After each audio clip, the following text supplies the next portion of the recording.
Hi ಎಲ್ರಿಗೂ ನಮಸ್ಕಾರ. ನೀವು ನೋಡ್ತಾ ಇದ್ದೀರಿ ಜೈ ಹನುಮಾನ್ ಯೂಟ್ಯೂಬ್ ಚಾನಲ್. ಈ ವಿಡಿಯೋದಲ್ಲಿ ತಿಳಿಸ್ಕೊಡೋದೇನೆಂದರೆ, ನಿಮಗೆ ಮೊಬೈಲಲ್ಲಿ ಯಾವುದಾದ್ರೂ ಮೆಸೇಜು ಓದೋಕ್ಕೆ ಟೈಮ್ ಇಲ್ಲ ಅಂದರೆ ಯಾವ ಥರ ನಿಮ್ಮ ಮೊಬೈಲಲ್ಲೇ ಆ ಮೊಬೈಲ್ ಮುಖಾಂತರ ಸೆಟ್ಟಿಂಗ್ಸಲ್ಲಿ ಸೆಟ್ ಮಾಡಿ ಸ್ಪೀಕ್ ಮಾಡಿಸ್ಬೋದು ಅಂತ ಈ ವಿಡಿಯೋದಲ್ಲಿ ತಿಳಿಸ್ಕೊಡ್ತೀನಿ. ಫಸ್ಟ್ ಟೈಮ್ ವಿಡಿಯೋ ನೋಡ್ತಾ ಇದ್ದರೆ, ನಮ್ಮ ಯೂಟ್ಯೂಬ್ ಚಾನಲ್ ವಿಡಿಯೋ ನೋಡ್ತಾ ಇದ್ದರೆ ಸಬ್ಸ್ಕ್ರೈಬ್ ಆಗಿ ಬೆಲ್ ಐಕಾನ್ ಕ್ಲಿಕ್ ಮಾಡಿ. ಹೊಸ ಹೊಸ ವಿಡಿಯೋ ಅಪ್ಲೋಡ್ ಮಾಡ್ತಾ ಇರ್ತೀನಿ, ನಿಮ್ಗೆ ಬಂದು ಸೇರುತ್ತೆ. ಇಷ್ಟ ಆಗಿದ್ರೆ ಲೈಕ್ ಮಾಡಿ, ಕಮೆಂಟ್ ಮಾಡಿ, ಶೇರ್ ಮಾಡಿ. ಬನ್ನಿ ವಿಡಿಯೋಗೋಣ. ಬನ್ನಿ, ಪಕ್ಕದಲ್ಲಿ ಸ್ಕ್ರೀನಲ್ಲಿ ತಿಳಿಸ್ತೀನಿ.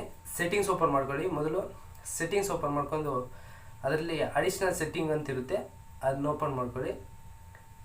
ಇಲ್ಲಾಂದರೆ ನಿಮ್ಮ ಒಂದೊಂದು ಮೊಬೈಲಲ್ಲಿ ಡೈರೆಕ್ಟಾಗಿ ಆಕ್ಸೆಬಿಲಿಟಿ ಏನೋ ಪದ ಇರುತ್ತೆ, ಆ ಪದನ ಕ್ಲಿಕ್ ಮಾಡಿ ನೆಕ್ಸ್ಟು ಸೆಲೆಕ್ಟ್ ಟು ಸ್ಪೀಕ್ ಅಂತ ಇರುತ್ತೆ, ಅದ್ರ ಮೇಲೆ ಕ್ಲಿಕ್ ಮಾಡಿ ನಂತರ ಆನ್ ಮಾಡ್ಕೊಳ್ಳಿ.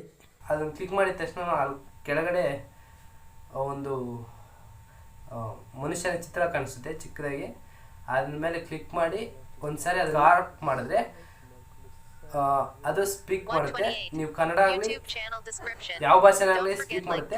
ನೀವು ಯಾವ ಭಾಷೆ ಅಲ್ಲಿ ಬಂದಿರುತ್ತೋ ಆ ಭಾಷೆನ ಸ್ಪೀಕ್ ಮಾಡಿಸ್ಬೋದು. Thanks for watching. ದಯವಿಟ್ಟು ಇಷ್ಟ ಆಗಿದ್ರೆ ಲೈಕ್ ಮಾಡಿ, ಕಮೆಂಟ್ ಮಾಡಿ, ಶೇರ್ ಮಾಡಿ.